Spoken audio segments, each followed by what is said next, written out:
Ya. ¿Ven en pantalla completa ustedes?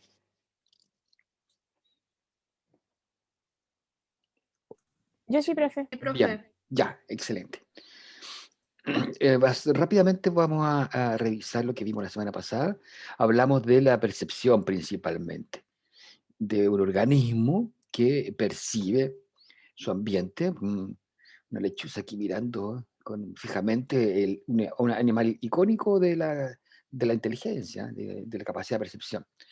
Bueno, hablamos un poco de los sistemas de percepción, centrados en algunos ejemplos, por ejemplo, el ojo y también la estructura que permite la captación de algo del exterior, y después está el sistema nervioso central como el sistema donde esta información más bien se analiza, se procesa, se integra. Hablamos del sistema de percepción como un sistema también cerrado, un sistema que tiene una perturbación que llega al ambiente, hablemos de cualquier tipo de estímulo, y que en el interior del sistema nervioso es un sistema que se integra, que circula y que genera un efecto finalmente. Hay que entender a el sistema nervioso como un sistema cerrado. Nosotros somos organismos que tenemos sistemas abiertos, pero también tenemos sistemas cerrados. Eh, y hablamos de distintas características de esta capacidad de los seres vivos, pero principalmente nos centramos en la clase pasada en cómo el organismo diferencia lo que está entre el entorno. ¿Qué es lo que hay en el entorno? El sistema se percibe a sí mismo. Nosotros sentimos dolores, sentimos cosas que son internas, pero hay una parte importante que es el entorno, que es el exterior. Y, digamos, relacionarse bien, responder bien a los estímulos del exterior es muy importante para que un organismo conserve su integridad como tal, ¿cierto? Y no se perpetúe en el tiempo, ¿cierto? Muchos biólogos, bueno, la biología en general trata de entender la estructura, funcionamiento, pero también cómo se conserva esto, tanto en el tiempo generacional como el transgeneracional. Y ahí hablamos de que en el entorno hay señales y ruidos. O sea, lo que llega, hay algunas cosas que son estímulos específicos que son relevantes, y a eso le vamos a llamar señales. Son relevantes para eso mismo, la integridad, conservación de la integridad. En cambio, el ruido son cosas ambientales, pero no van a ser importantes para esa conservación y de alguna manera, como el nombre lo dice, intervienen de alguna manera intervienen negativamente en oscurecer, en perturbar la percepción de la señal que es relevante. Estuvimos hablando de principalmente de la figurita que está acá abajo a la derecha, entender a los seres vivos como sistemas autopoyéticos, donde hay relaciones dinámicas internas, pero también, y muy importantemente, ciertas relaciones con el entorno, y eso es entonces en ese entorno donde hay una interfase de detección de señales. Hablamos que los seres vivos tienen diferentes sistemas de detección de señales para distintos estímulos, tacto, visión, eh, olfato, varios más, ¿cierto? Y en esta parte nos apoyamos de una teoría que se llama teoría de detección de señales, que es una teoría que nos da un sustento teórico para ver cómo los organismos responden y detectan, mejor dicho, primero cómo detectan y distinguen entre señal y ruido y después cómo responden. Hablamos de este modelo, de que tiene que ver con que uno reconoce una señal. Por ejemplo, hablamos del caso de que alguien saluda a alguien en la calle y a veces ese saludo puede ser equivocado porque creemos que nos saludan a nosotros, pero no nos están saludando a nosotros. Entonces ahí se produce, por ejemplo, una falla, un error en la detección. Hay una falla porque no estamos respondiendo bien. O puede que respondamos bien, ¿cierto? Y así se producen distintas combinaciones del estímulo y si acaso el individuo que percibe esta información del medio la detecta como señal o como ruido. Y eso es muy importante en la vida del ser humano y un montón de organismos, por ejemplo, la relación depredador-presa, donde la presa es muy importante para la presa detectar bien una señal de riesgo verdadero a un ruido que no es riesgo verdadero. Y acá nos apoyamos entonces en la teoría esta de detección de señales, hablamos de esta tabla de abajo, doble entrada, donde tenemos que si hay una señal que normalmente va a estar con un cierto nivel de ruido, puede ser alto o bajo ese nivel de ruido, pero hay una señal que tiene ruido, y en este ejemplo hablamos de un semáforo y un conductor que está en una esquina, ¿cierto? Y hay un semáforo en un día despejado, sin neblina, y un día, por ejemplo, con neblina, donde la neblina sería el ruido. Pero uno podría detectar bien la señal verde y avanzar con su vehículo a pesar del ruido, entonces tenemos una respuesta correcta. Y ahí se produce de esta tabla de entrada un acierto. Podríamos nosotros, tanto ruido, quizás porque hay ni tanta neblina, no responder a la luz verde y no avanzar, y ahí estamos en una falla. O sea, está la señal, pero no respondemos bien. Es como nuestro amigo nos saluda y nosotros no le saludamos. Ahora, en la otra situación es cuando hay solo ruido y nosotros respondemos como, positivamente, y ahí estamos teniendo una falsa alarma. ¿Mm? El caso de que hay alguien que no nos saluda a nosotros, sino que está saludando a otro, y nosotros lo saludamos creyendo que nos saluda a nosotros, entonces ahí estamos en una falsa alarma. El rechazo correcto es cuando hay ruido y no respondemos, cuando no hay un verdadero saludo, por ejemplo, y entonces no respondemos al saludo, estamos en el rechazo correcto. Este modelo hasta aquí verbal se puede también trasladar a un modelo gráfico, donde nos muestra que la mayor parte de las frecuencias de estos respuestas pueden ser correctas en azul.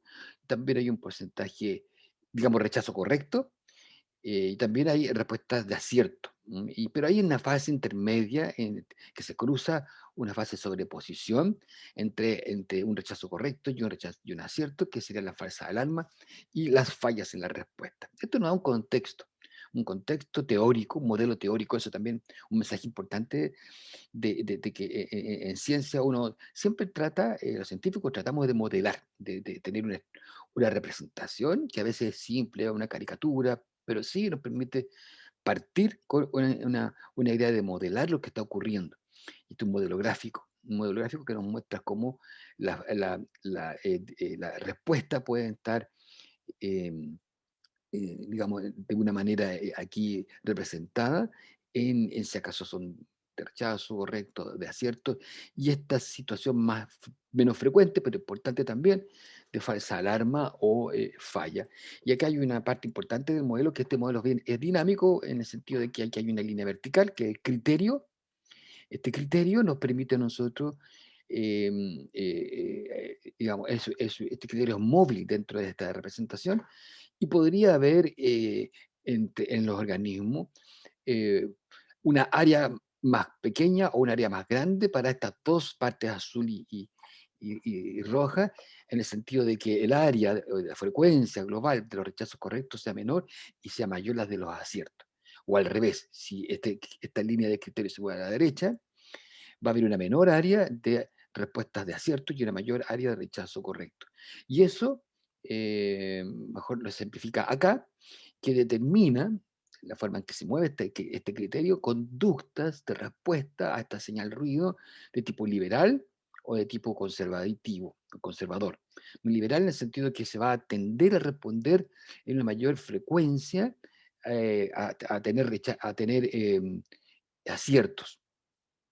Es una tendencia más liberadora, en el sentido de que se va a responder que sí a un estímulo con mayor frecuencia. Y en cambio, la modalidad o la estrategia conservadora va a tener un área de respuesta correcta menor, y una mayor cantidad o una mayor tendencia a los rechazos.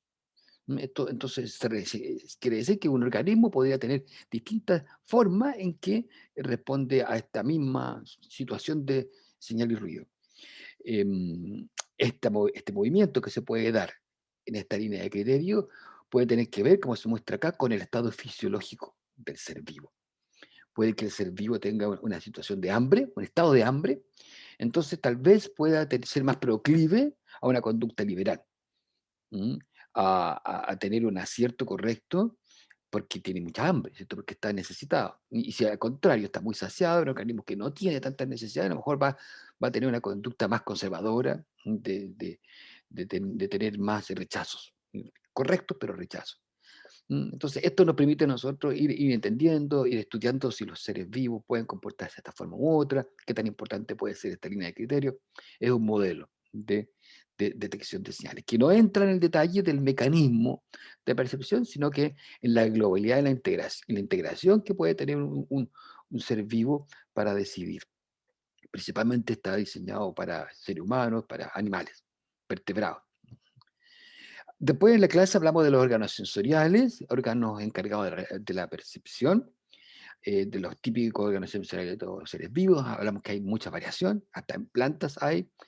El caso esto de las plantas, ¿cierto? El fototropismo, por ejemplo, geotropismo.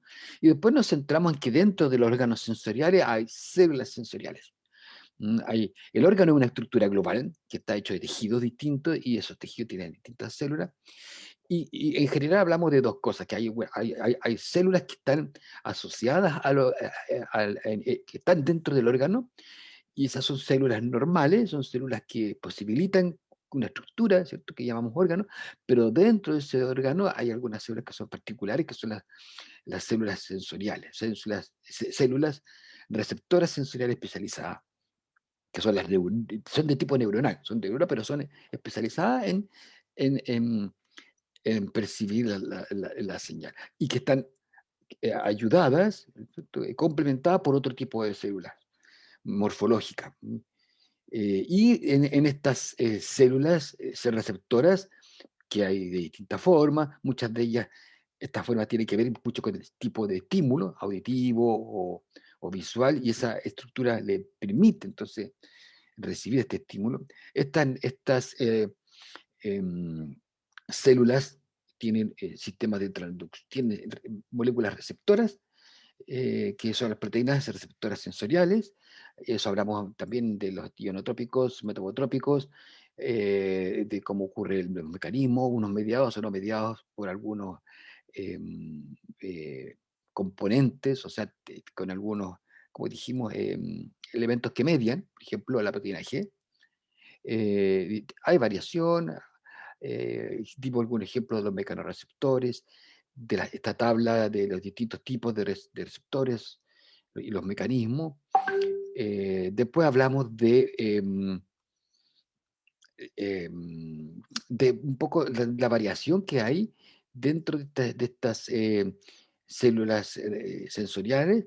Hay algo común en ellas, que es eh, transporte del estímulo desde lo que conocemos como sistema periférico, que es el sistema antena que está percibiendo, y la información se traslada a un sistema nervioso central. Esto ocurre en muchos organismos, en algunos más complejos que en otros, pero hay una movimiento, ¿cierto?, de la información desde la periferia, por llamarlo así, del organismo hacia el centro. En el caso del sistema nervioso central, nosotros tenemos también regiones que están más encargadas de procesar y de recibir primero y de percibir y de procesar cierta información. En el cerebro hay estudios de daño que han permitido generar esta suerte de mapa. Hablamos de los distintos tipos de receptores, de gusto y olfato, los quimioreceptores, un poco de su mecanismo, de los quimioreceptores, de gusto y olfato. En esto nos centramos un poco más, hablamos del ejemplo de los volátiles que están en el aire, que en el caso de los insectos, y también esto ocurre en vertebrados, que los volátiles tienen que pasar de una fase acuosa a una fase líquida para recién ser presentados a la célula neuronal. Ya, entonces ellos solo hacen unas células, unas moléculas que son muy importantes, que se llaman las proteínas enlazantes de olores, y que solubilizan entonces el volátil y lo llevan a la fase acuosa, y ahí lo presentan al odorreceptor, que es el receptor olfativo, la proteína de membrana. Y ahí después se inicia la transducción de señal al intracelular, y eso también desencadena una diferencia de potencial dentro de la célula que tiene que ver con la transmisión del impulso nervioso. Hablamos un poquito de la diferencia de vertebrados, hablamos de distintos tipos de estímulos como CO2, como olores de plantas, ferormonas, Y también hablamos de la integración que puede tener esto en el sistema nervioso central, donde hay un nivel de conocimiento mucho menor. Hay estados como estaciones intermedias entre el sistema periférico y el sistema nervioso central, algunos nodos en que la interacción, en que la información llega, pero se distribuye. Esto se está estudiando. Es muy difícil a veces estudiar esto cuando el sistema está vivo. Es como estudiar un vehículo cuando se está moviendo, es difícil.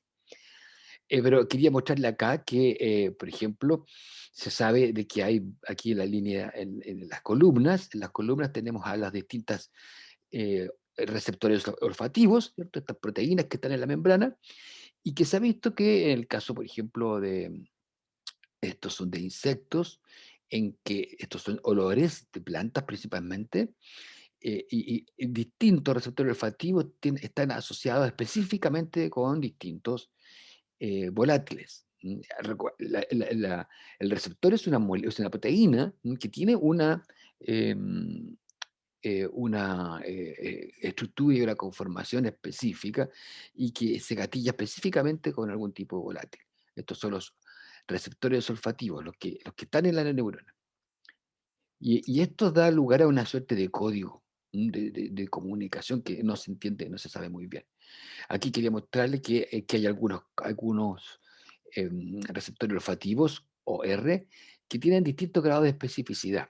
Aquí se muestra cómo el sitio de unión, que se llama un sitio de Pocket o un sitio de interacción, y que puede tener distintos grados de especificidad, aquí muy generalista, en el sentido de que puede detectar a tres volátiles, y acá más especializado que puede detectar a solamente dos.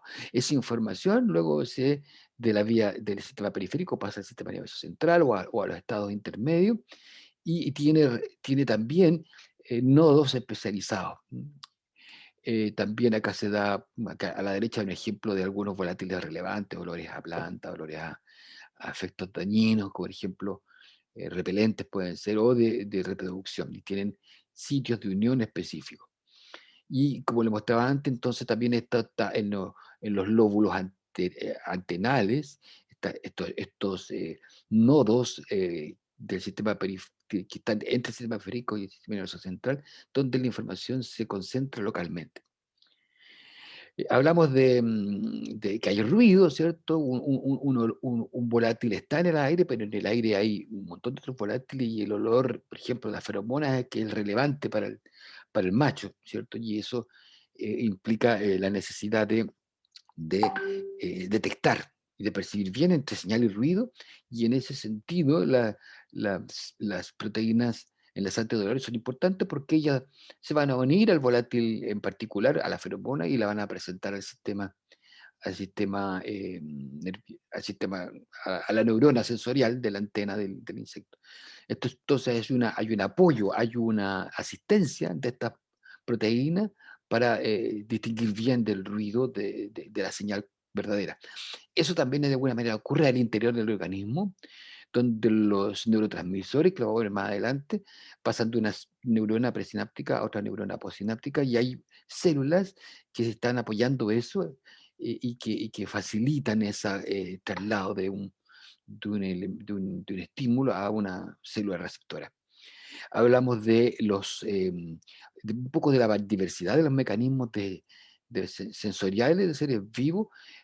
Por ejemplo, la lengua de un reptil es un órgano que le permite percibir olores, porque lo que hace el animal es sacar la lengüita, ¿cierto? Y después meterla adentro, y ahí la hace pasar por el sistema vomeronasal que tienen estos reptiles, y perciben olores. Hay una mezcla. Cuando hablamos de mezcla también hablamos de sinestesia y hablamos de otros tipos de relaciones que hay de asociaciones que hay entre estímulos.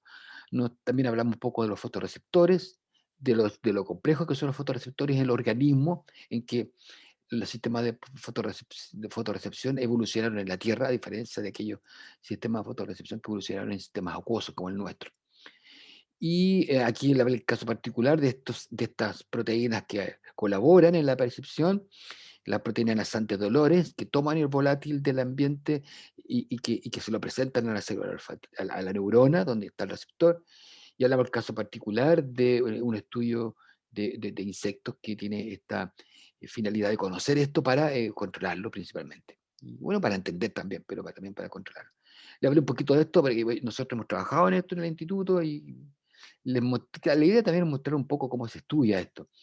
Y lo que se hace actualmente es tener genoma, tener información genética del ser vivo, a partir del genoma reconstruir la estructura de la proteína, utilizando comparación con modelos de cristales homólogos a la proteína o, idealmente, aislando el cristal de la proteína y teniendo esta estructura tridimensional, se hace un estudio de homología de estructura y luego se puede hacer una caracterización tridimensional del modelo de la proteína enlazante dolor para luego hacer estudios de docking, estudios de interacción entre proteína y ligando, donde con dinámica molecular también se puede evaluar la estabilidad de la interacción entre un ligando y una proteína, lo que nos permite entender cuáles son las asociaciones y potencialidades que pueden tener estos ligandos, que pueden ser naturales o artificiales.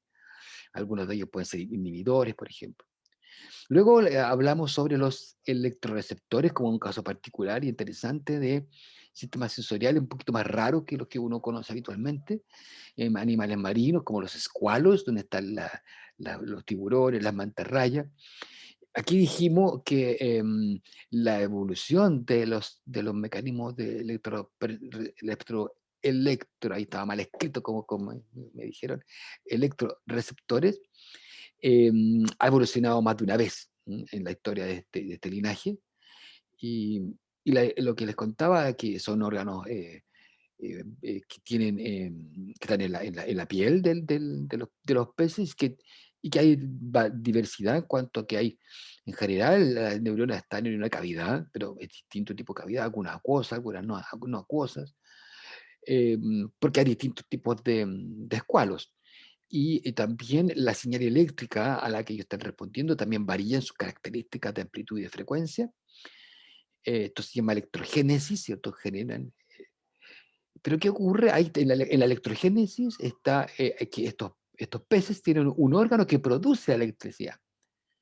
¿Ya? Ahí hay un mecanismo en que estos organismos producen electricidad, pero lo interesante y el mensaje de acá es que esa electricidad genera un campo eléctrico que el organismo usa para detectar su entorno. Porque el campo eléctrico choca con la superficie, la información se devuelve y ahí en su órgano electroreceptor percibe y configura el pez las características de su entorno.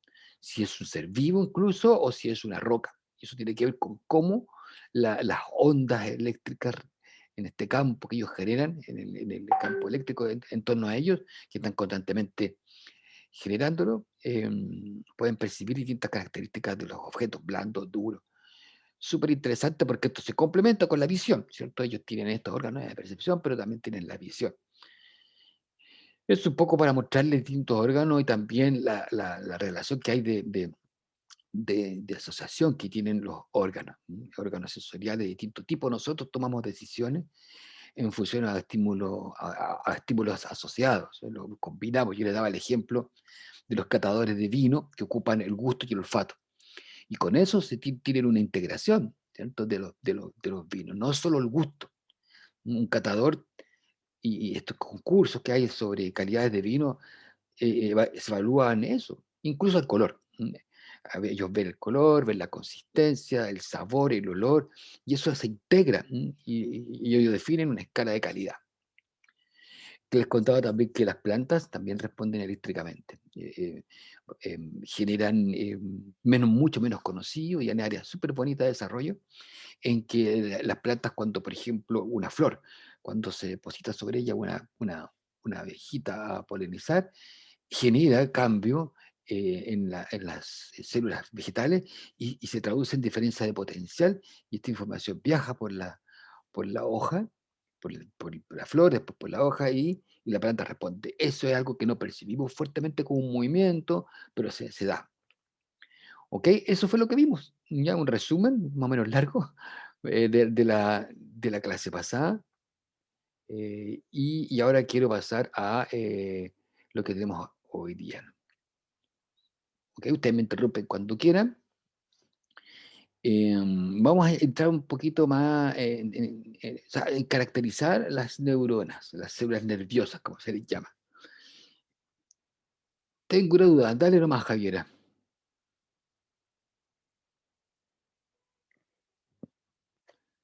Sí, Javiera, te escucho. No te escucho en realidad.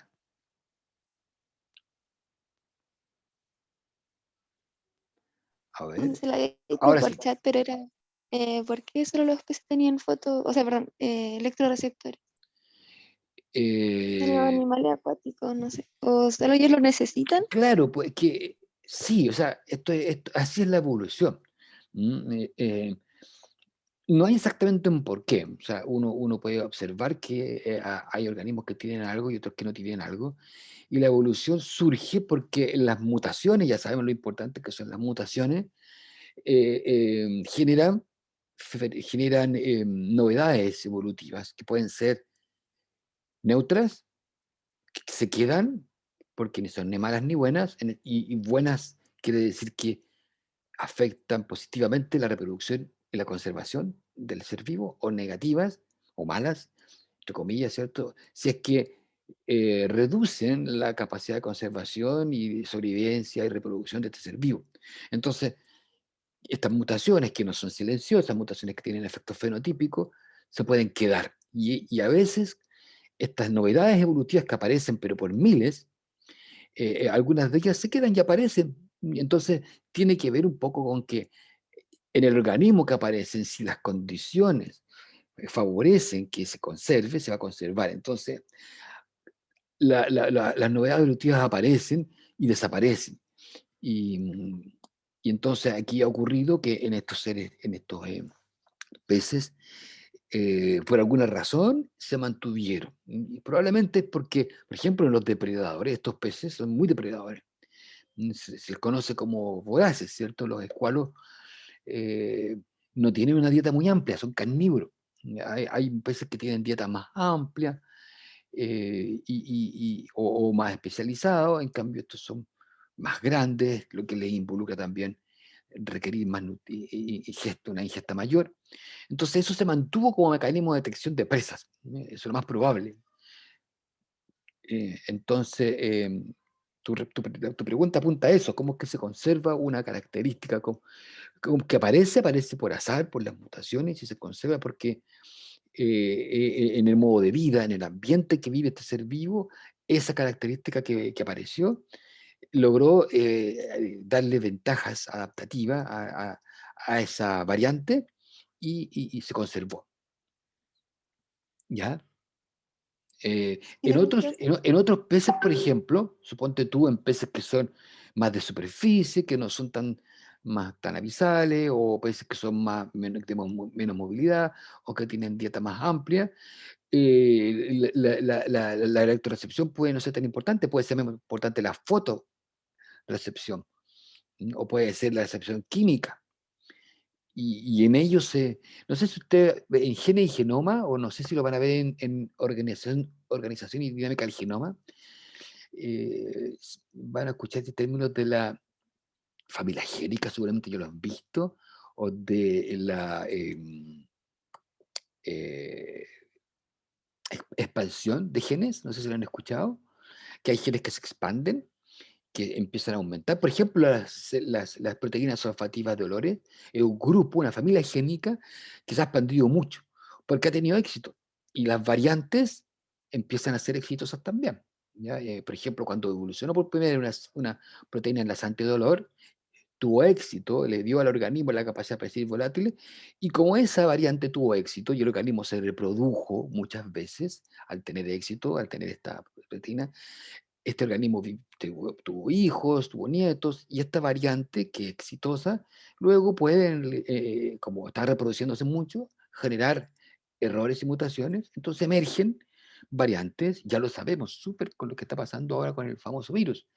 Mientras más se reproduce un organismo que tiene una variante, es existe la posibilidad de que esa variante pase de 1 a 1.2, ¿cierto? Y después esa 1.2 puede pasar a 1.3. Entonces empiezan a acumular mutaciones y son variantes y que se empiezan a expandir la familia génica. ¿Ya? Y eso está pasando, eso pasa con estos casos de éxitos, de novedades evolutivas que se empiezan a expandir. Y por otro lado, cosas que son cambios que no son exitosos, no se expanden, quedan ahí y a veces pueden quedar en el genoma y a veces se habla que son genes fósiles, quedan ahí, que están presentes y eventualmente pueden de repente ser útiles. ¿Ya? Hay una mutación, cambia el ambiente y esto resulta ser ventajoso. ¿Ok? Ese es más o menos. Ahora, no podemos negar que esto puede evolucionar en forma distinta en otras especies, no solamente en los escualos. Podría haber también en otros. De hecho, están las lampreas, que no son de la familia y que también presentan características eléctricas, pero en este caso son para defensa. No sé si lo han visto ustedes, las lampreas, que ocupan la electrogeneración para defenderse y producen un cortocircuito a su depredador.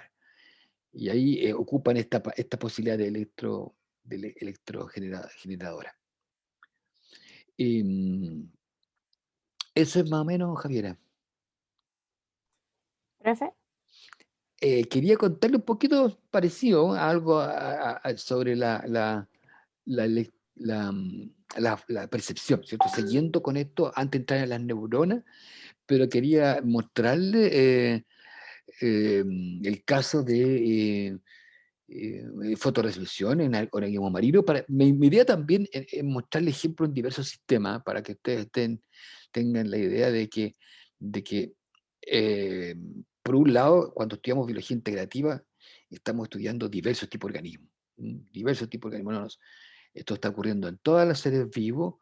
Y aquí quería mostrarle un trabajo que me tocó hacer cuando yo estaba en tercer año en la U. En tercer año me metí en un laboratorio a ayudar al ayudante, ya, porque es muy importante hacer esto, de acercarse a los investigadores. Y me acuerdo que estudiamos la fotorecepción de esta larvita que está acá arriba a la derecha. Es una larva de este organismo que está aquí en Profe, las algas. Sí, sí, es que no está compartiendo esa pantalla. ninguna de estas. No, yo veo Ah, la sesión nueva. Ya, 1.4. ya. Discúlpame, sí. Voy a abrirla. Sorry, sorry. De verdad que era la anterior que yo dejé de compartir y ahora. Y ve la sesión 1.4, el título, la Ya. primera, Y ahí ahora, sí, bien, ahí sí. ya. Esa, ya. Esto, que es lo que les contaba, un ejemplo de un organismo que tiene fotorrecepción. ¿Ya? Y que es muy raro esto, pero son animales. Estos blancos que ven ustedes acá son animales. Son animales que viven sobre plantas. Son animales coloniales que viven en una sola capa celular. Son pequeñas cajitas como de zapatos unidas unas a otras. Y cada una de estas cajitas es un ser vivo, tiene su boca, tiene su sistema digestivo, y cada uno de estos cajitas, estos cuadraditos que están acá, no sé si se ven muy bien, debería haberle hecho un poquito más grande. Algunos de ellos son como este que son planos, que es una sola capa, y otros son como estos que están acá, que son como arbolitos. Son animales coloniales, son unidades que se unen unas a otras, como las células de una planta, pero no son plantas, son animales. Y cada una de estas cajitas, acá se ve unas cajitas en los casos de los que son arborescentes, cada una de estas cajitas son un ser vivo, pero se reproducen asexualmente, así que son gemelos todos. Pero cada una de estas cajitas tiene su aparato bucal, que es una especie de filtro, tiene su intestino adentro, y tiene su ano, tiene su sistema de regulación. Son animales muy pequeños. Algunos son machos, otros son hembras incluso, y forman una colonia y parece una planta. Estos son comunes en el coral. Han escuchado el coral, ¿cierto? Que está en algunos lugares, arrecifes de coral, que son muy hermosos, que parecen rocas, pero en realidad son animales. También algunos que son algas, pero pero son animales muy raros, son invertebrados, y algunos de ellos son machos, son hembras, obviamente hay fecundación, los gametos masculinos fecundan a algunas de estas unidades que son hembras, y estas hembras tienen hijas que salen como larvas después, huevos y después salen como larvas, que es esta larvita que está acá, que es como un sombrerito, pequeñísimo. ¿Y qué pasa? Estas larvas son fotosensibles. Estando bajo el agua, ellas se estimulan positivamente hacia la luz. ¿Y qué pasa cuando estas algas están abajo, en el fondo marino, y emergen estas larvitas? Suben, y cuando suben, ¿qué pasa? Las olas las llevan a otro lugar y se dispersan, como el viento a las semillas. Pero aquí serían estas larvas que se mueven de un lugar a otro y llegan a otra alga más lejana, donde se establecen en la hoja de otra alga, de estas algas como los güiros que uno ve botados en el mar, el cochayuyo, pero más bien el güiro, que es otro tipo de alga. Bueno, yo la estuve estudiando un tiempo, la capacidad fotorreceptora que tienen la llevamos al laboratorio, y usamos una máquina, un sistema que yo construí, que es para ver si va a la luz positiva o cuánto tiempo nada hacia la luz, porque estos nadan activamente, tienen sus vellosidades y nadan activamente hacia la luz. Pero llega un momento dado en que son fotonegativas, que arrancan de la luz. Y en vez de ser estimuladas hacia la luz, empiezan a ser fotonegativas, y eso se da. El fotopositivismo, el fototropismo. Fototropismo es crecer hacia la luz, pero también se da el fototropismo, así como hay el positivo, el negativo, y arrancan de la luz. Y eso es lo que se puede estudiar. Y ahora se sabe que hay órganos fotorreceptores, y como que van acumulando exposición a luz, y eso después se traduce en un efecto negativo, y empiezan a nadar ya en otro sentido, arrancando de la luz. Ya eso ocurre en organismos tan pequeños como estas algas. Estos que se llaman briozoos, ¿ya? Em, y por ejemplo, esta respuesta, esto también lo hemos estudiado, pero ya más recientemente, en la respuesta a la luz de insectos. Acá se muestran, por ejemplo, distintos estados larvales de estos insectos y cómo responden a la luz. Los que son más chiquitos, los estados más tempranos, responden positivamente, más tiempo, cuando tú los expones a condiciones de luz y de oscuridad, tienden a ir a la luz. Pero luego, con la edad, empiezan a darle lo mismo. Ya, el porqué es, digamos, las causas de eso, la implicancia, puede tener que ver con la ecología, con las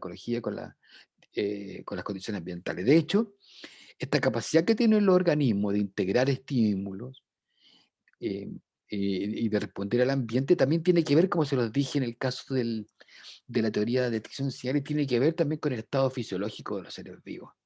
Ya, por ejemplo, nosotros estudiamos que estas larvitas, vienen de una madre que se alimentó bien, estas larvitas que si vienen de una madre que se alimentó muy bien, va a tener muchas capacidades de nadar por mucho tiempo, horas, va a haber muchas horas. Si no está bien alimentada, va a alimentarse por poco. Y esa respuesta al ambiente también va a ser más o menos intensa. Aquí también se ha visto, no está aquí en este gráfico, pero los insectos que están poco alimentados, en general pierden esta capacidad de ser sensible. Es como cuando uno tiene mucha hambre, por ejemplo, ustedes van, qué sé yo, a comprar algo, a un, si tienen hambre, por ejemplo, y van a, qué sé yo, a un lugar de comida rápida, o porque están apurados, no se van a poner a elegir mucho rato, ¿cierto? ¿Qué quiero comer? Sino que van a elegir algo rápido. Uno pierde, los organismos pierden esa capacidad de distinguir y por la urgencia, ¿cierto? Fisiológica. Eso es un área que se estudia, la ecofisiología. No sé si la han escuchado. La ecofisiología es el estudio de cómo el medio ambiente, tanto físico como biológico, interactúa con la fisiología de un organismo. ¿Mm?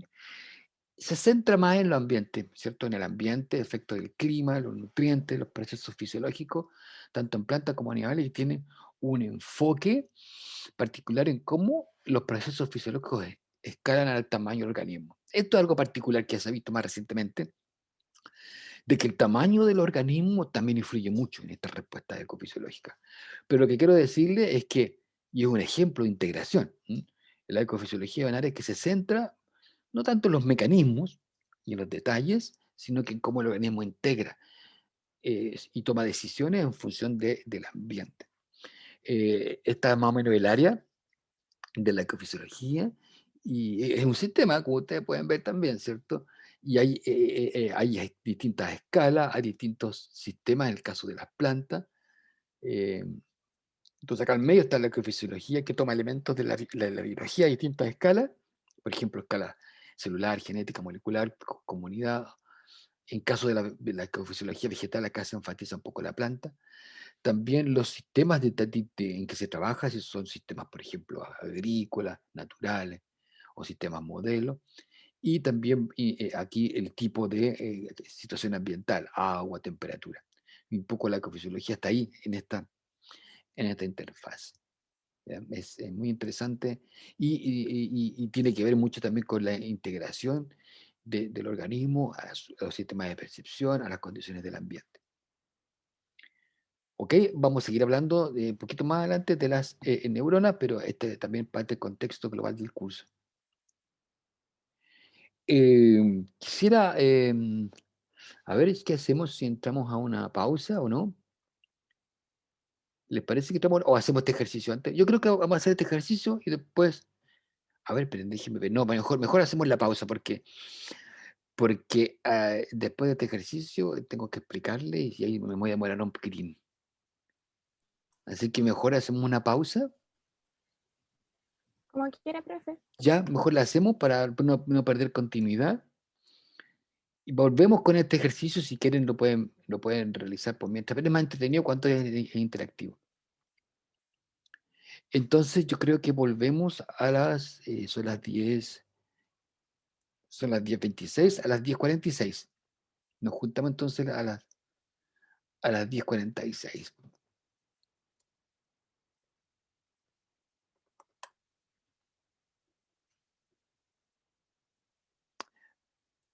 Ok, nos vemos.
Ya.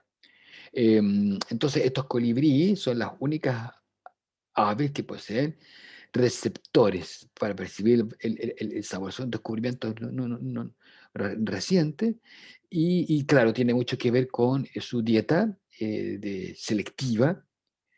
Es muy importante también. Los otros ejemplos que le mostré, Profe, sí, sí, sí, es que no está compartiendo la pantalla. no estoy compartiendo la pantalla. Ok, allá voy a compartir.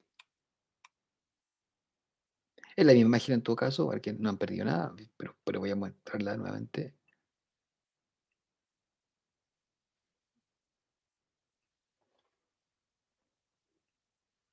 Ya, ahora sí, ¿cierto? ¿Se ve? ¿Se ve pantalla completa o no? Sí, profe, ahora sí. Ya, gracias. Gracias. Entonces, comparado con las otras aves, por ejemplo, eso quería mostrarles que en el caso de las otras aves, son más generalistas. Son insectívoras, granívoras, diversos tipos de insectos, diversos tipos de granos de planta. En cambio, el colibrí es especializado, ¿cierto? El colibrí tiene esta característica de alimentarse del néctar de las plantas. Las plantas producen néctar, las flores de la planta producen néctar y esto varía en el día. Y se sabe de que ellos reconocen las plantas, las flores en las cuales toman néctar y las visitan después de un cierto tiempo, porque la planta recupera su néctar, entonces ellos tienen buena memoria espacial, se ubican muy bien, son territoriales, no sé si lo han visto, ahora hay muchos colibríes. Y los colibríes son súper territoriales, defienden su grupo de plantas, su espacio, y llega otro y los empujan. Porque ahí está, ellos conocen sus plantas, esperan las flores de esas plantas para que regeneren el néctar y se alimentan. Y son especializados en también plantas que tienen corola larga. La evolución ha llevado a este camino adaptativo. Y acá hay una sola mutación, de un receptor ancestral, como se ve aquí a la izquierda, que generó un cambio en estos receptores de membrana de las neuronas sensoriales de gusto, de los picaflores, y que ha definido que puedan percibir dulce y con ello, ¿cierto?, distinguir distintas especies de plantas, de flores. ¿Ok? Eh, quiero que ese era un ejemplo, ¿cierto? Un ejemplo de sistema gustativo y especializado, y que tiene que ver con el entorno, con el ambiente en que viven y con la evolución, ¿cierto? De que genera posibilidades. En esa misma aplicación, por favor, si pueden ver esta pregunta, ¿cuál es falsa?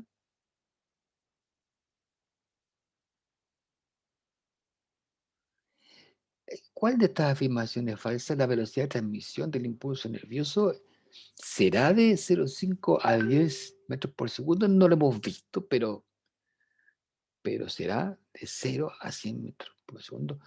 Las neuronas pueden vivir tanto como el tiempo de vida del organismo al que pertenecen.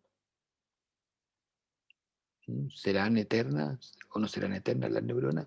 Dos eternas o quizás viven más que lo que vive su organismo. La mitad del cerebro humano está hecho de un solo tipo de neuronas. ¿Será verdad o falso eso? Durante la vida de los mamíferos, ¿pueden generarse nuevas neuronas? ¿Cuál es falsa?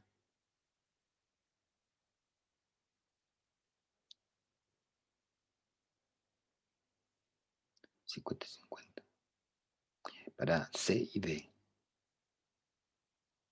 La mitad del cerebro humano está hecho de un solo tipo de neuronas. Está ganando durante la vida de los mamíferos, pueden generarse nuevas neuronas.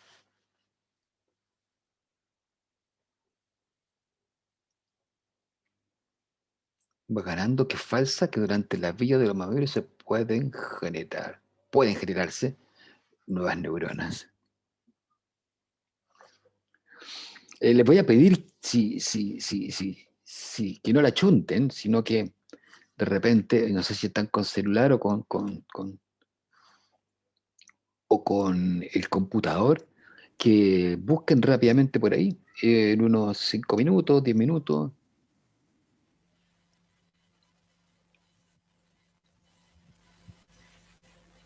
Porque, o si lo tienen en mente, que es difícil, pero la idea es que se convenzan. No, la idea es que también respondan con cierta sustento. Hay evidencia en la red de que la mitad del cerebro estaba hecho de un solo tipo de neuronas? Que la mitad del cerebro está hecho o está conformado por un solo tipo de neuronas, la mitad. Sería falsa esa. Pero busquen. Una de las gracias yo eso creo que se lo he mencionado en otros cursos, pero un investigador científico tiene que seleccionar mucho. En la teoría de detección de señales, en Internet hay mucho ruido y hay algunas señales.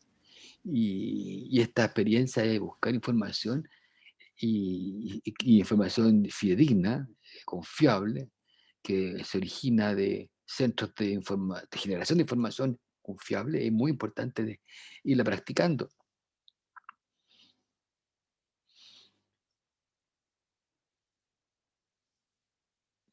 Y, y siempre hay que tratar de tener el fundamento, la base, de buscar la evidencia.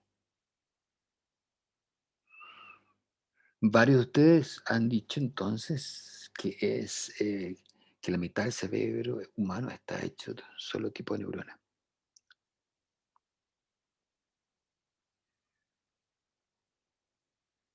Quiere decir que hay algún lugar donde sale escrito eso.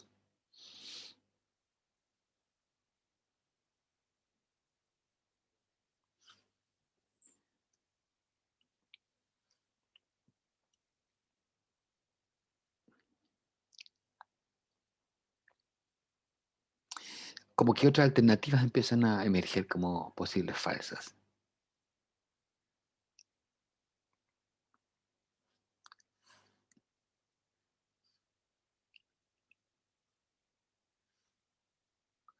Pero gana que la mitad del cerebro humano está hecho de un solo tipo de neurona.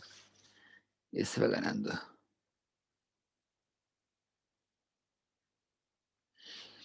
Si alguien tiene algún argumento, que lo escuchemos todos para proponer algo.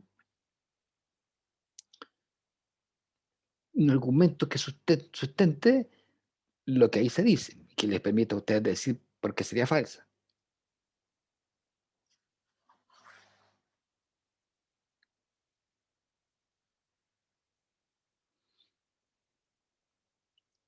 Sigue ganando la mitad del cerebro hecho solo por un tipo de neuronas.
¿Ok? ¿No hay? ¿Alguien se atreve a decir algo? Muchos de ustedes están respondiendo que es falsa, que la mitad del cerebro humano está hecho de un solo tipo de neuronas. Pero alguno de ustedes puede mencionar si hay evidencia de eso.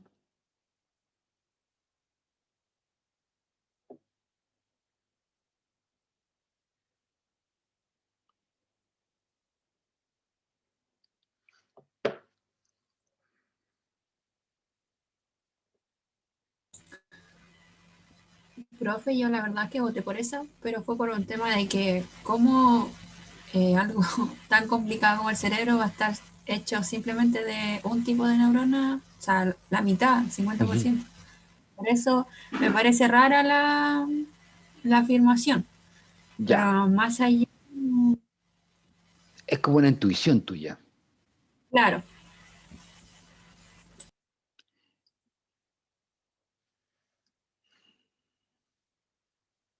Ok, acá hay un argumento más interesante que es Javiera Aros dice, yo no encontré evidencia para eso, por eso la puse falsa. O sea, como no hay evidencia, podría ser falsa.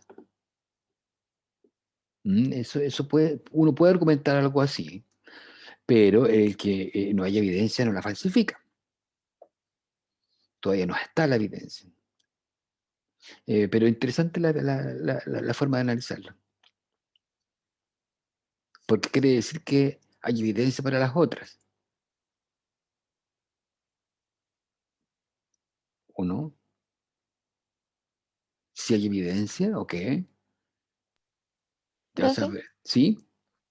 yo voté por la primera porque busqué en internet y salía que era entre un segundo, o sea, entre 1 y 100 metros por segundo. Perfecto, No sé. claro. Entonces sí, Esa muy para mí bien. es la falsa. Muy bien Javiera Valenzuela, súper bien. O sea, ya hay evidencia de que ese es un rango. 1, 100, claro, entonces esa no es falsa, es verdadera. Entonces, esa la descartamos como falsa. ¿Hay alguien más que tiene evidencia de algunas de estas? Pero, profe, según yo, esa era la falsa porque era entre 1 y 10, o sea, entre 1 y 100. Y ahí dice entre 0,5 y 100. Ah, bueno, pero es muy poquita la diferencia. O sea, tú estás diciendo 0,5 y 1 a 100. No, Ujú. o sea, claro, hay rangos, pero yo obtuve esta información de un libro, pero si es 1 a 100, de 0,5 a 100 es más o menos lo mismo. En términos generales, estamos en los márgenes de error. Pero la pusiste falsa por eso, porque había esa diferencia, pequeña diferencia, 0,5. Sí, por eso dije. Que como en la otra no encontré nada. Claro, en términos generales, yo encuentro que entre 1 y 100 es muy poca la diferencia entre 0,5 y 100. Lo que nos estás diciendo es que esos son los rangos de posibilidad de transmisión de impulsos nerviosos. A ver, aquí Javier Aro nos dice que la D, encontré que el humano puede generar hasta el 90, a las 90, así que así se generan nuevas células. Ya, o sea, hasta los 90 años, dices tú, a 90 años de edad. Ok, sí, 90 años, ok. Entonces, Profe, ¿mm? ¿me escucha? ¿Sí te escucho?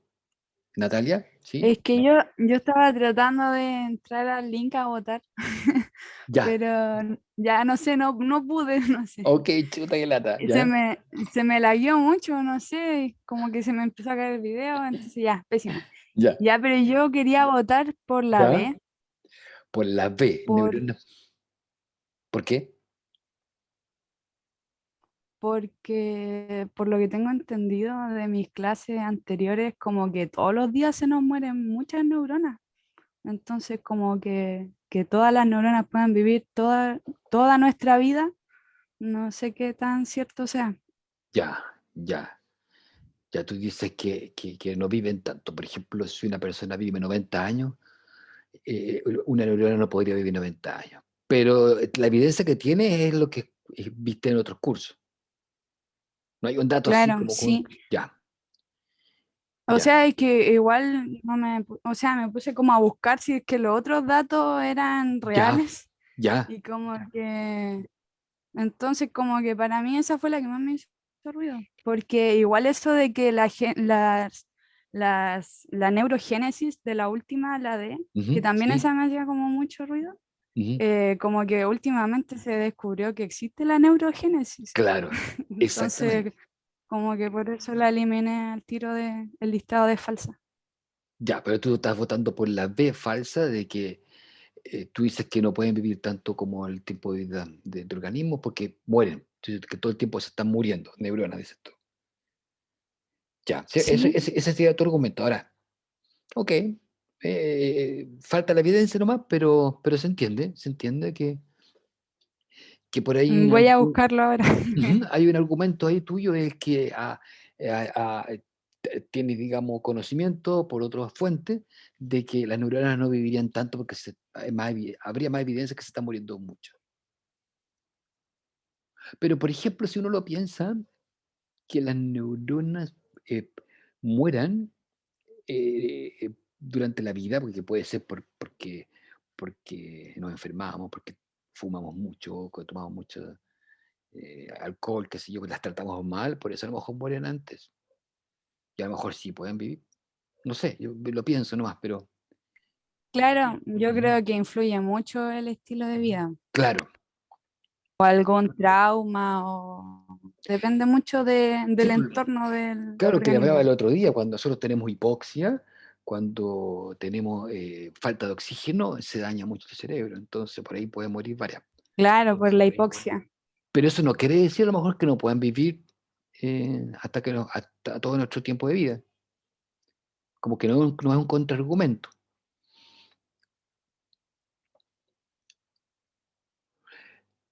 Pero bien, bien Natalia, súper bien. ¿Qué dice aquí? Javiera nuevamente dice, claro, hasta los 90 años, y también encontró que las células neuronales y las del ojo pueden durar toda la vida. Claro, habría neuronas que pueden durar toda la vida.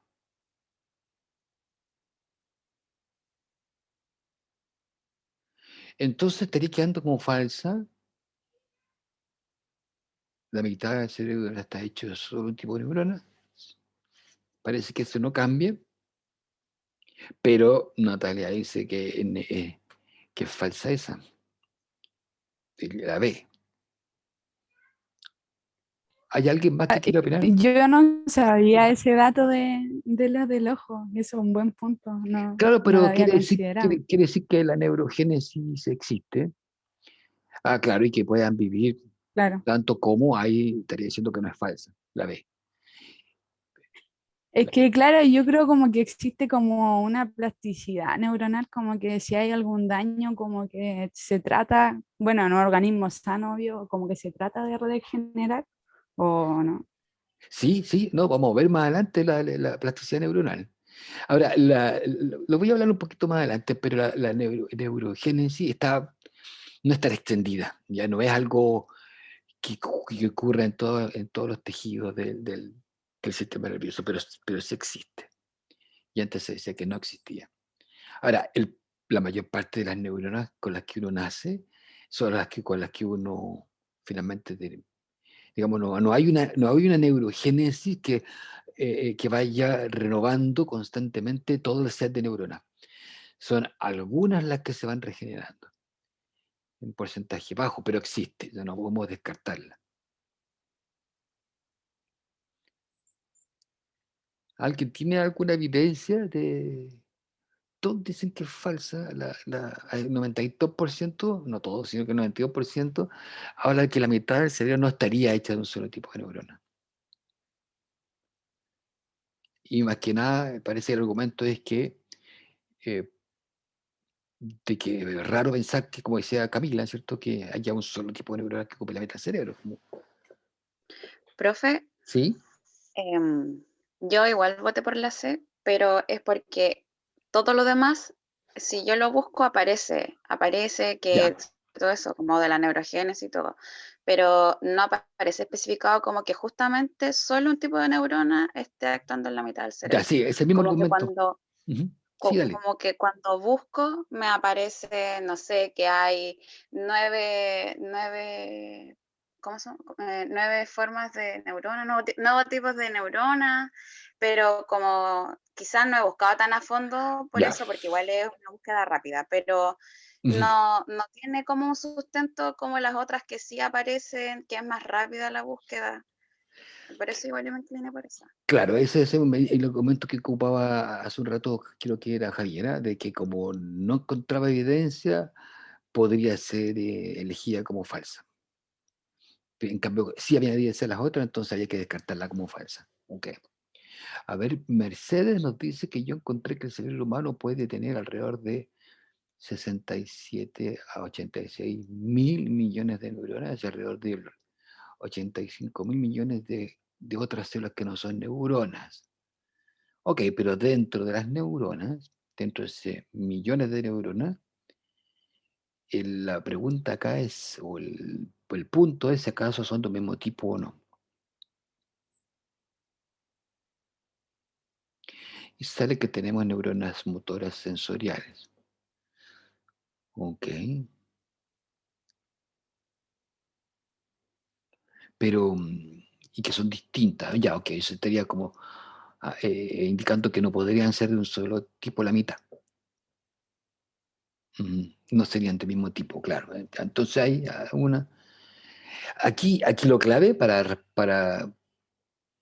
pensar en lo que dice Mercedes, habría que saber que estamos hablando por tipo de neurona. No estamos hablando de tipo de neuronas que son motoras, que son sensoriales. Ese es lo que entendemos por tipo. No está claro. Ese es un punto importante. Cuando hablamos de tipo de neurona, estamos hablando de un tipo, pero que no está definido cuáles son los tipos.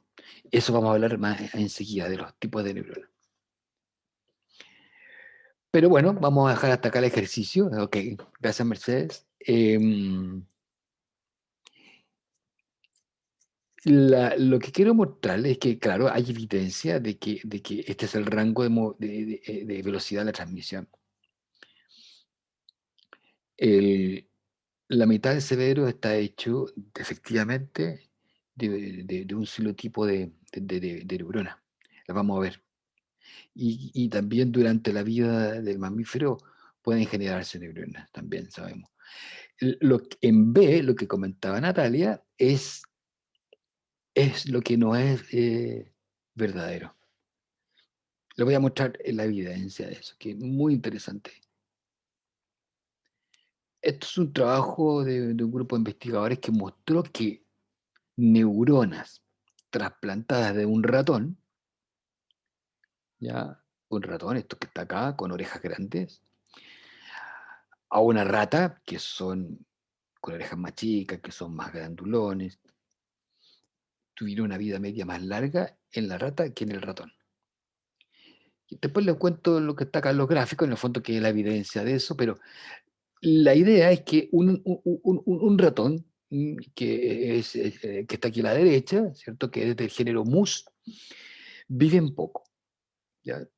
No viven tanto tiempo. En cambio, la rata vive mucho más.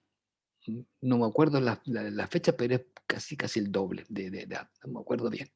Pero viven más.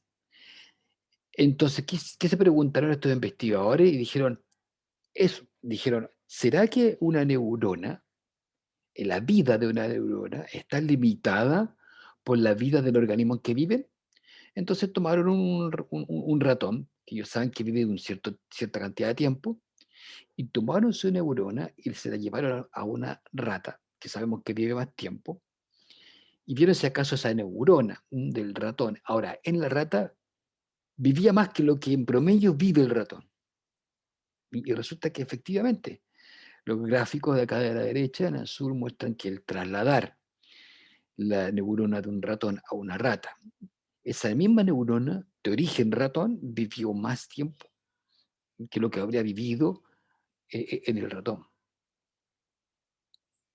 Ok, estos son súper interesantes porque es un trabajo difícil, pero se puede hacer.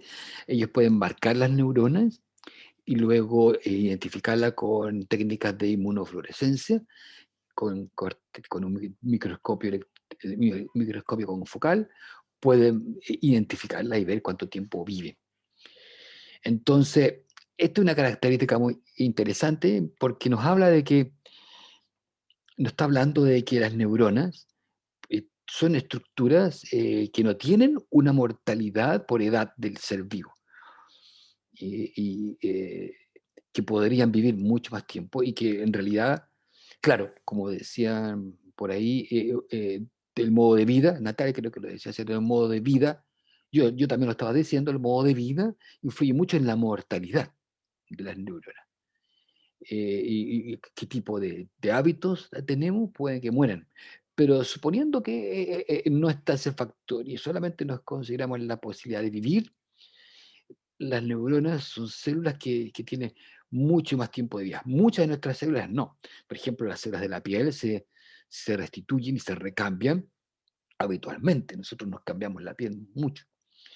Y varias células de nuestro cuerpo, algunas más, unas menos, pero hay un recambio, pero estas células, las neuronas, pueden vivir en toda la vida, incluso más, si potencialmente generamos las condiciones, o sea, si experimentalmente, perdón, generamos las condiciones para que puedan vivir más, y se demostró que viven más.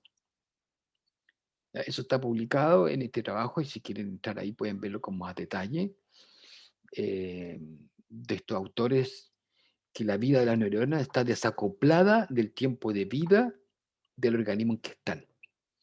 Lo que nos habla entonces nosotros de que evolutivamente esta capacidad de vivir de las neuronas y de tener o de tener una ausencia de un mecanismo de senescencia y de mortalidad programada, les da la posibilidad de asegurar, digamos, una vida permanente.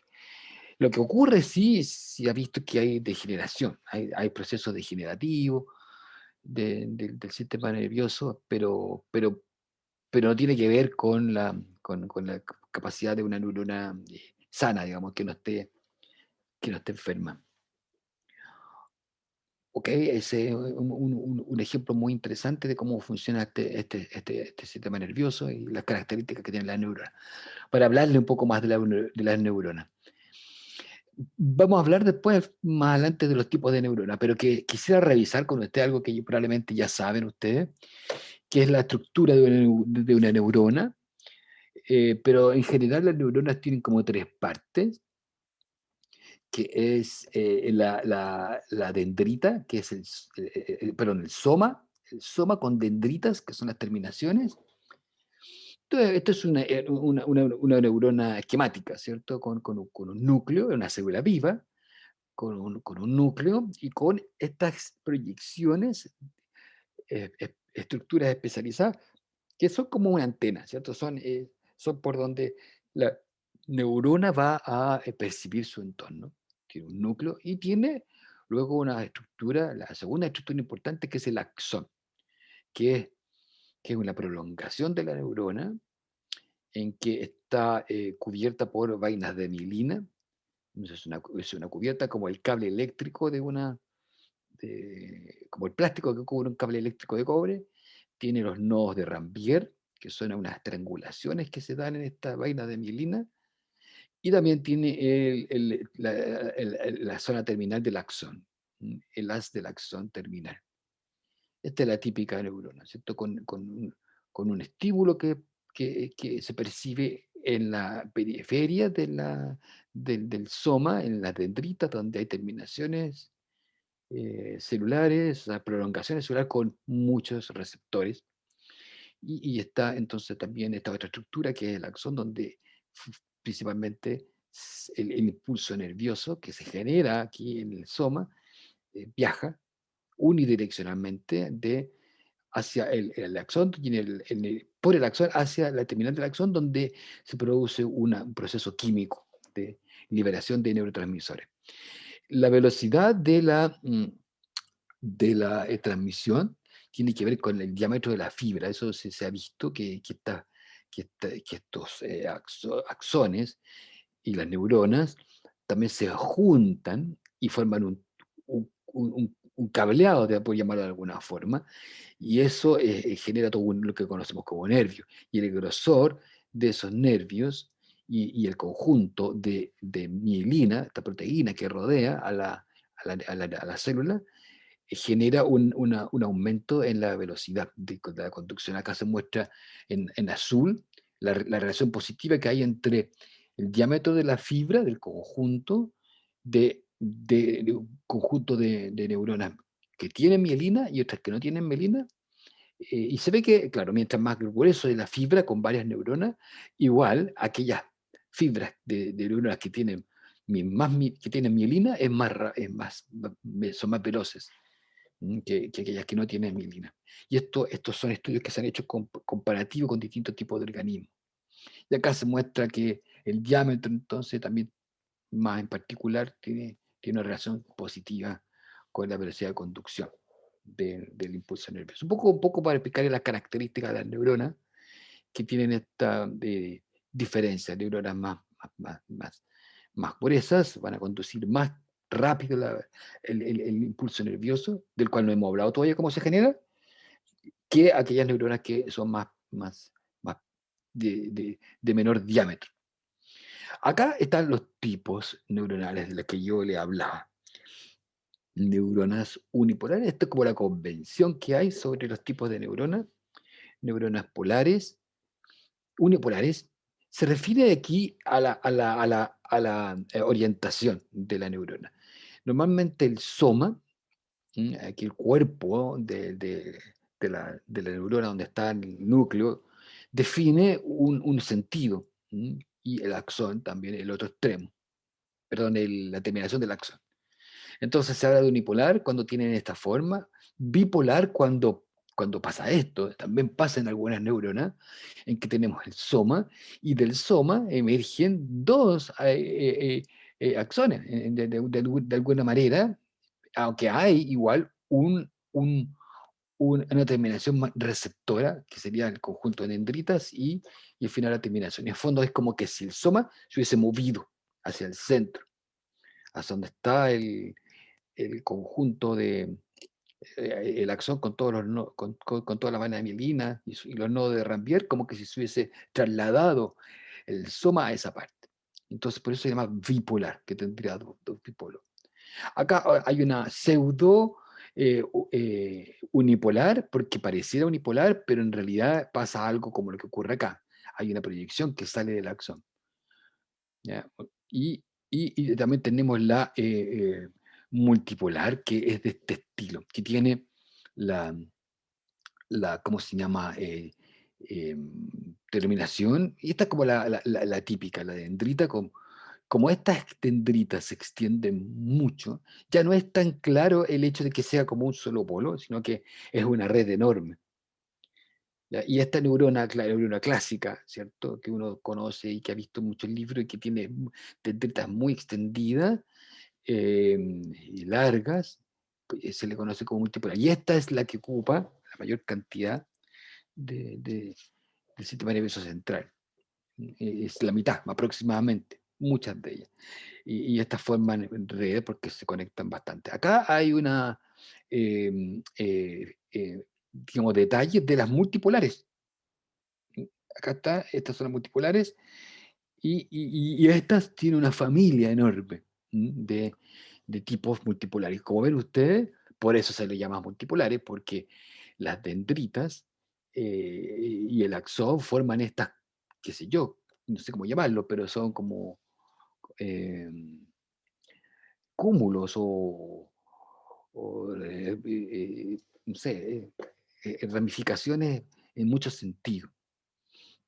Entonces, hay un investigador español de apellido Ramón y Cajal, que hizo sus estudios histológicos y que describió muchos de estos tipos de neuronas. Era un pionero en el estudio histológico de las neuronas con tinciones, y mostró esto. Digamos, hay muchas neuronas multipolares, y estas le dan al sistema nervioso central una tremenda posibilidad de conexión, ya que se conectan. Una neurona se puede conectar con varias neuronas a la vez. Imagínense esta neurona del tálamo, del núcleo del tálamo, como es un ramillete, una maraña, ¿cierto?, de extensiones. Y da muchas posibilidades. Hay una familia, no es el punto de aprenderse acá nada de eso, sino que tener idea, al menos que ahí están estas características, y que las multipolares es una familia de neuronas muy extendida y muy diferenciada. Y que tiene mucho que ver con esto que hablábamos de la red que se produce de conexiones neuronales. Quería hablarle un poquitito sobre la neurogénesis, y que se ha visto que hay efectivamente en el cerebro, en algunas partes del cerebro, una regeneración de neuronas.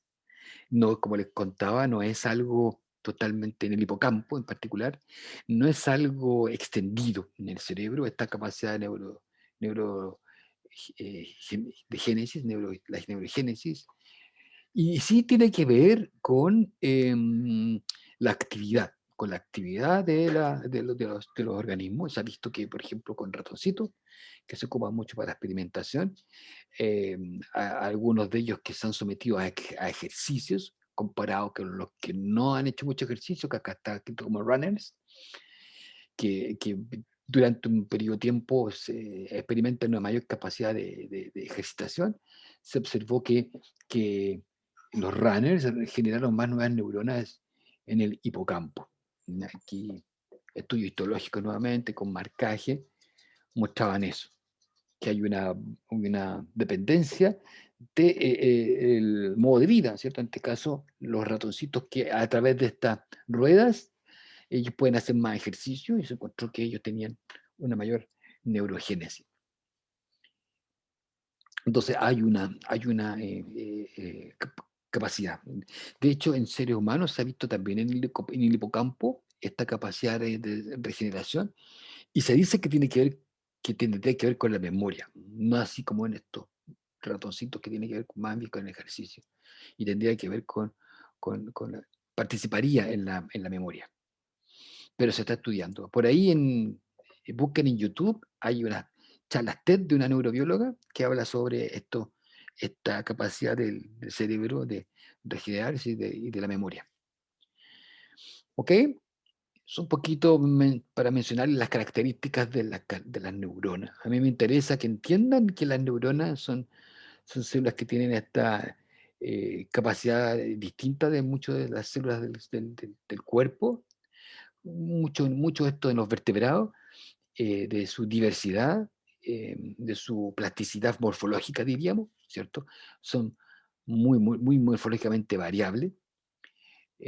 También las estructuras básicas, y que esta estructura tiene mucho que ver también con su funcionamiento, que es el impulso nervioso, el grosor de las fibras cuando están en conjunto, y también la mielina, el hecho de que tener mielina también influye. Este gráfico nos está diciendo dos cosas, nos está diciendo que la fibra, que el conjunto de neuronas, y también si tiene mielina o no mielina, influye en la velocidad de impulso.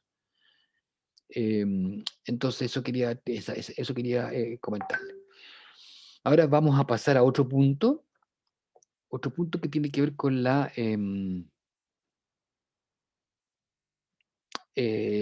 clase de hoy día ya hasta las 12, hasta 10 para las 12, ¿cierto? Si no me equivoco. Me parece que sí. Sí, profe. Sí, ya que, ya, a veces me confundo, que tengo otro curso que tiene una clase hasta la 1. Claro, aquí quería contarles sobre ya vimos esto, ¿cierto? De la transducción. Y esto tiene mucho que ver también con el impulso nervioso. Esta es la partida, de conocer estos elementos. El impulso nervioso es lo que les conté hace un rato. Nosotros tenemos la neurona sensorial, la célula sensorial, que percibe la antena, ¿cierto?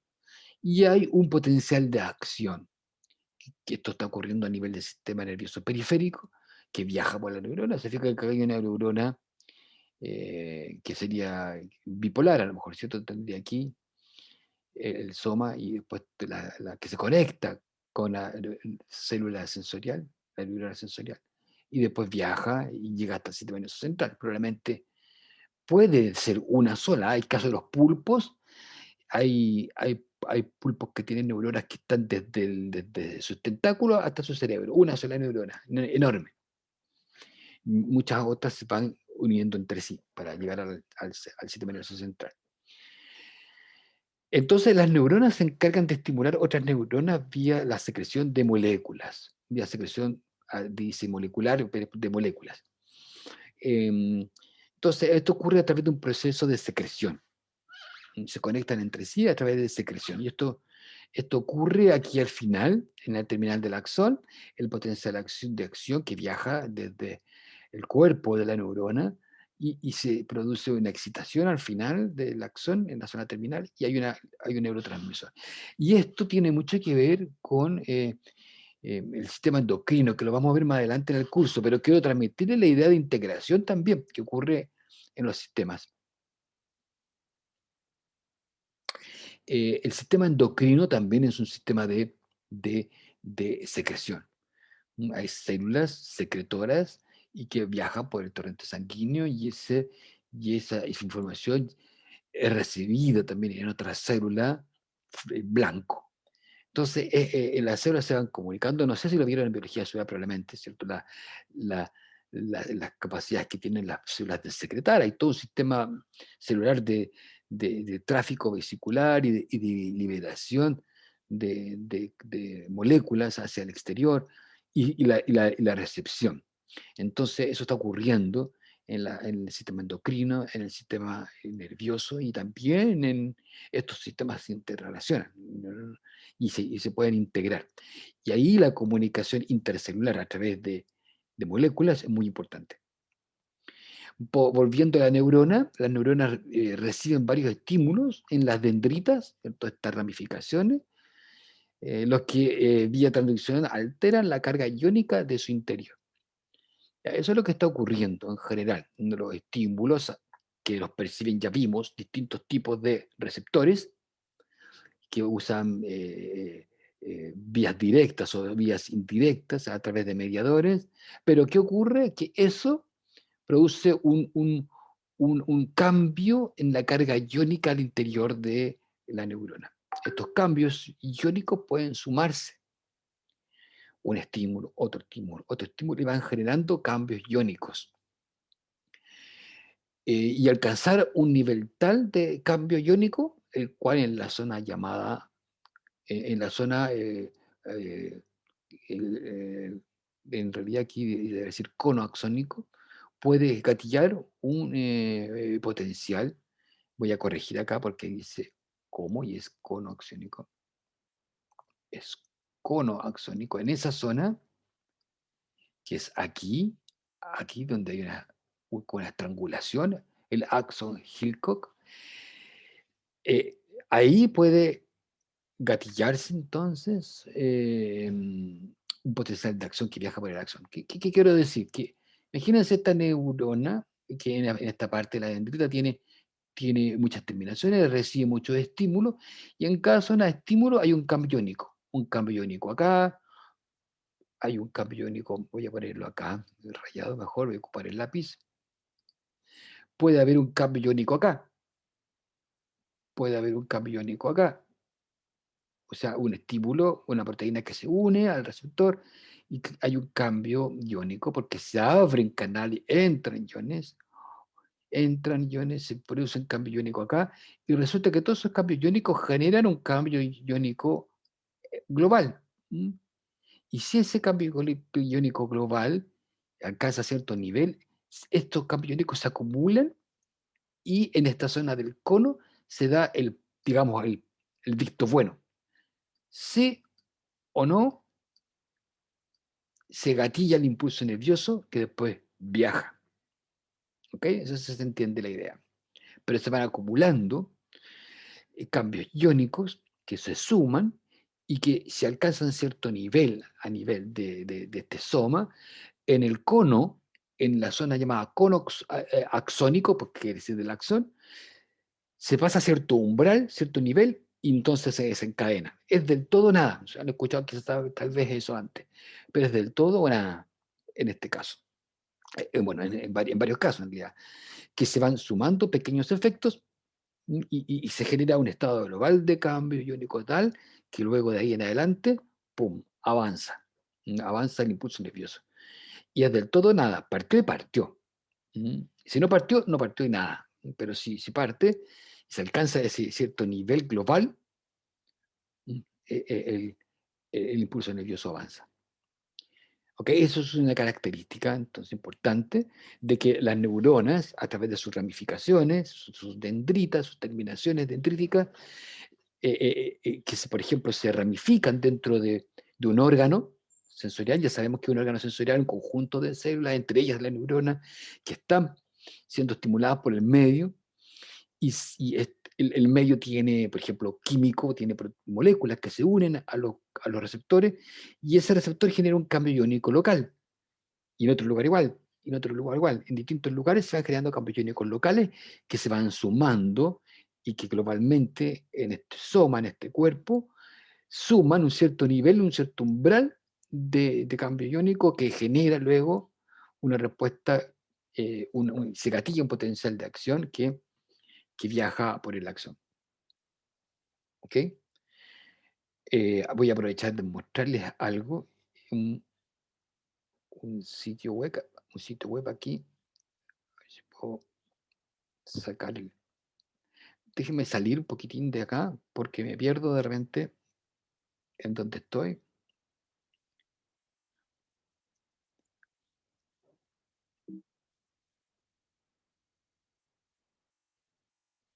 Ya, aquí voy a ir a este lugar y voy a compartir. Ya, ahora voy a compartir.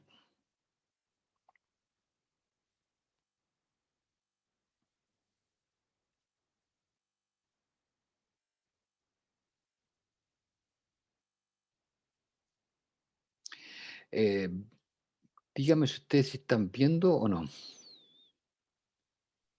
Sí se ve. Se ve un poco lento. Se ve que se mueven algunas partículas. Sí, profe. Si quieren, ustedes pueden entrar al sitio. De hecho, creo que quizás sea mejor. O primero vean esto y después pueden entrar. Pero está en el PPT, en la presentación.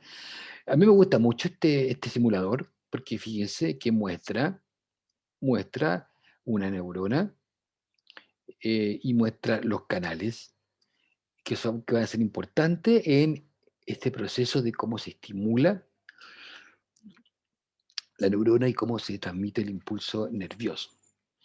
Y hay varios elementos acá que son los iones de sodio que están son los que son de color rojo, círculos, esos son los iones de sodio. Tenemos los iones de potasio, que son los cuadraditos verdes. Tenemos los canales de sodio, que son que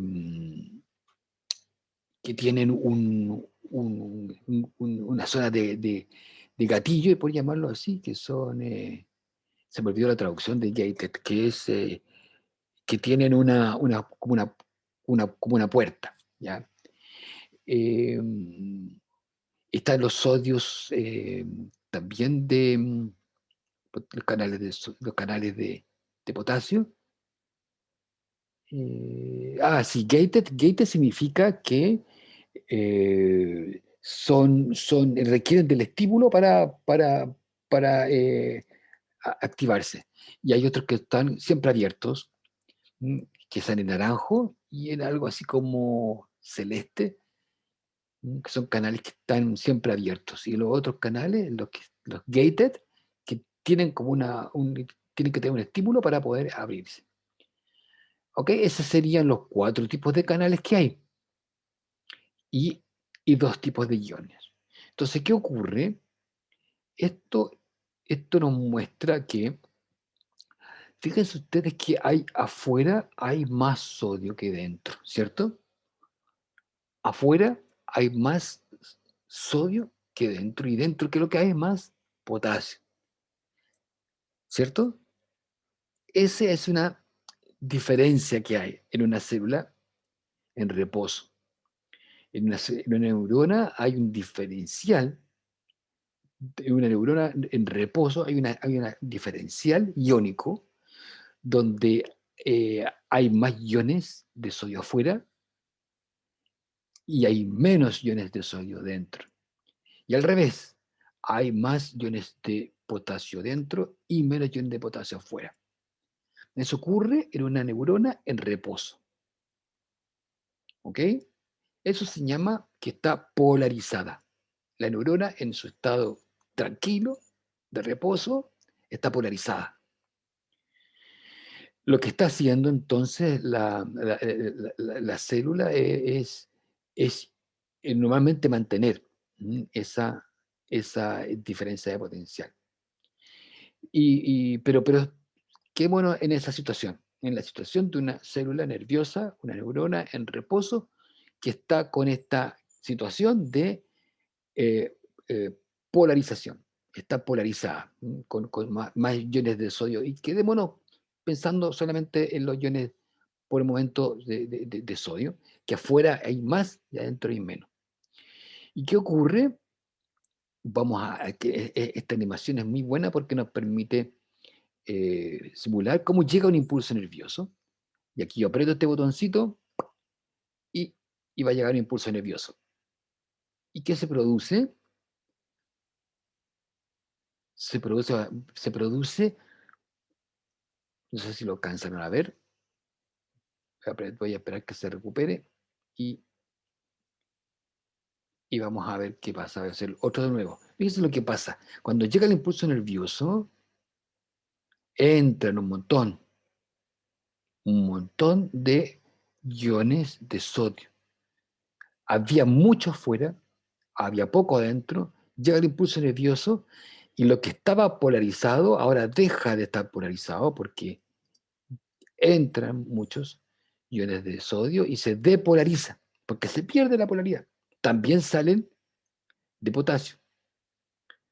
Antes había mucho de potasio adentro, poco de potasio afuera. Cuando llega el impulso nervioso, se produce una depolarización porque para el caso del sodio y para el caso del potasio. O sea, había mucho sodio afuera, poco sodio adentro, llega el impulso nervioso y entran estos iones de sodio y se pierde la polaridad para el caso del sodio y también se pierde la polaridad para el caso del potasio. Entonces, por eso se dice de que el impulso nervioso lo que generalmente produce es una depolarización.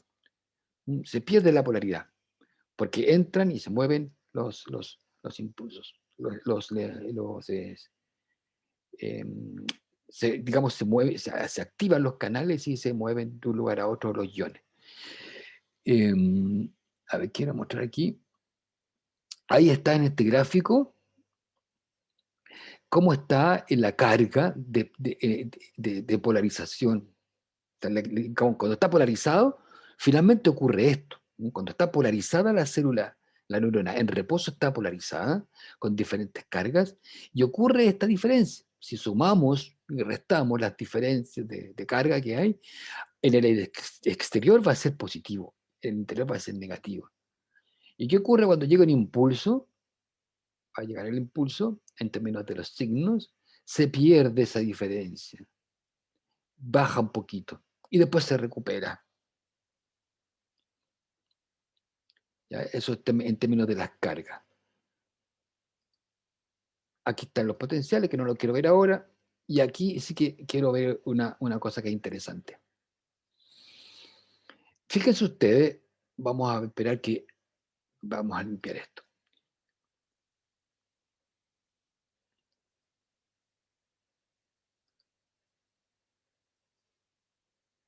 ¿Qué ocurre? Hay un impulso. Fíjense que al inicio, cuando estaba en reposo, ¿qué es lo que este diagrama muestra en el tiempo? El potencial que hay en la membrana, en el tiempo, el potencial que hay dentro de la célula. Imagínense, yo tengo un electrodo que puedo meterlo dentro de la célula y tengo un electrodo fuera de la célula y puedo ver la diferencia potencial que hay. Pero cuando me miro en el potencial que hay dentro de la célula, puedo saber que es negativo. Habíamos visto que la carga global dentro de la neurona es negativa. Entonces, cuando la neurona está en reposo, es negativo. ¿Y acá qué ocurre? Cuando llega el impulso nervioso, vamos a hacerlo de nuevo, fíjense, la célula en reposo está con una carga negativa al interior. Llega el impulso y se depolariza. Se depolariza, pero ¿qué ocurre? Y como se depolariza, deja de ser negativo adentro, positivo afuera. Llega un momento en que es cero. Incluso se pasa un poco y es dentro mucho más positiva. Pero este sistema de canales lo que hace es restituye la diferencia potencial. Y y genera nuevamente la diferencia potencial. Entonces, la neurona que está en reposo, polarizada, llega al impulso nervioso, se depolariza, pierde la polaridad, pero a los segundos la reconstituye a los milisegundos. De hecho, esto es muy rápido. Esto está ocurriendo demasiado rápido, pero nosotros lo vemos más lento acá. Pero, por ejemplo, aquí está, fíjense ustedes, entonces yo tengo la célula en reposo, mejor voy a hacerlo todo de nuevo, acá. Está la célula en reposo, tranquilita, ¿cierto? Con su diferencia de potencial, más negativo adentro, más positivo afuera, llega un impulso nervioso que nos va a depolarizar. Aquí va a llegar el impulso nervioso, depolariza, sube y vuelve a repolarizar los sistemas y sacan, vuelven a restituir, ¿cierto? Los canales, la situación de reposo que es digamos, polarizada. ¿Okay? ¿Se entiende la idea? Dígame si se entiende, no ha sido un poco confuso. Sí, profe. Ya, Sí, entonces, entiende.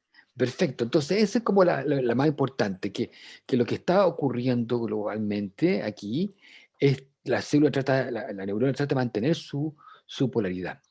Y eso lo hacen los canales y cada vez que llegan los impulsos nerviosos, la célula restituye esa diferencia potencial y mantiene esta capacidad conductora. O sea, la capacidad conductora se mantiene mientras exista una diferencia de potencial interior-exterior y de esa manera la neurona está lista para ser estimulada, porque esta situación, si se fijan ustedes, de polarización, de que está polarizada, es una situación que se le llama en reposo, pero en realidad es como una situación tensa, porque al menor impulso se pierde, pero la célula trata de restituir. Eso hace que, que la tendencia a estar siempre manteniendo esta polarización es que sea un sistema que implica gasto energético. Por eso nuestro cerebro, cuando funciona, cuando estamos moviendo, cuando estamos haciendo nuestra vida diaria, está funcionando y está gastando mucha energía. Porque está todo el tiempo polarizando, manteniendo la polaridad, pero también depolarizándose temporalmente y volviendo a repolarizar. ¿Ya? Y creo que estamos a punto, yo creo que vamos a tener que terminar acá. Pero échale una mirada a este dibujito, a esta animación que es bastante buena, y vayan tratando de familiarizarse con lo que hacen estos canales, y con esta idea que es central esta idea de la mantención de la polaridad y la depolarización que ocurre y la repolarización. Vamos a hablar que en algunos casos la neurona se hiperpolariza, o sea, se le pasa la mano y llega a tener un pic hacia abajo negativo. Así que échale una miradita entonces a esta animación, estudienla y van a tener clarito cómo funciona este impulso nervioso. Vamos a ver después cómo se transmite este impulso, que otro punto, pero este es como la parte central, de cómo no la central, pero quizás el punto partida, o sea, el punto partida del estímulo y después cómo se transmite. ¿Ok? Estamos ya en la hora, así que lo dejamos hasta acá. Les recuerdo que hay un libro en que tenemos, que está explicado, el libro del capítulo 14 del Hill, que se los dejé ahí para que le echen una miradita. Les quiero comentar, antes de terminar, que el 8 de abril nos dijeron hace poco que el año académico, está la inauguración del año académico. Así que el próximo jueves vamos a tener una hora menos, porque parece que las actividades se suspenden a las 11 de la mañana, el 8 de abril. Así que estén atentos a eso, por si acaso, si les llega algún correo, alguna información. Pero nosotros lo estamos viendo igual el día lunes. ¿Ok? Sí, profe, gracias. Que estén muy bien entonces, cuídense mucho. Chao, profe. Chao, Chao, gracias. Usted igual, profe. cuídese. Chao, chao.